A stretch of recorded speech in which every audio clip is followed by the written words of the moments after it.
அமெரிக்காவின் டெக்சாஸ் மாகாணத்தில் உள்ள பிரவுன்ஸ்வில்லே துறைமுகத்தில் சுமார் 50 ஆண்டுகளுக்கு பிறகு பிரம்மாண்டமாக புதிய எண்ணெய் சுத்திகரிப்பு ஆலை அமைய உள்ளது. அமெரிக்கா ஃபர்ஸ்ட் ரிஃபைனிங் என்ற பெயரிடப்பட்டுள்ள இந்த மெகா திட்டத்திற்கு இந்தியாவின் ரிலையன்ஸ் இண்டஸ்ட்ரீஸ் நிறுவனம் மிகப்பெரிய அளவில் முதலீடு செய்கிறது. 27 லட்சம் கோடி ரூபாய் மதிப்பிலான இந்த வரலாற்று சிறப்புமிக்க ஒப்பந்தம் அமெரிக்க வரலாற்றிலேயே மிகப்பெரிய முதலீடு என்றும், இதன் மூலம் ஆயிரக்கணக்கான வேலைவாய்ப்புகள் உருவாகும் என்றும் அமெரிக்க அதிபர் டொனால்ட் ட்ரம்ப் தெரிவித்துள்ளார். இந்த ஒப்பந்தத்தின்படி $125 பில்லியன் மதிப்பிலான 1.2 பில்லியன் பேரல் அமெரிக்க ஷேல் எண்ணெய் கொள்முதல் செய்யப்பட்டு சுத்திகரிக்கப்பட உள்ளது.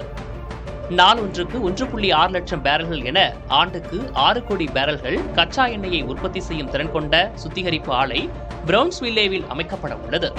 இதன் கட்டுமான பணிகள் நடப்பாண்டின் 2ஆம் பாதியில் தொடங்கப்பட இருப்பதாக கூறப்படுகிறது. ஈரான் போர் காரணமாக உலக அளவில் கச்சா எண்ணெய் விநியோகம் பாதிக்கப்பட்டுள்ள சூழலில் அமெரிக்காவின் எரிசக்தி பாதுகாப்பை உறுதி செய்யவும் பெட்ரோல், டீசல் விலையை குறைக்கவும் இந்த ஆலை உதவும் என எதிர்பார்க்கப்படுகிறது.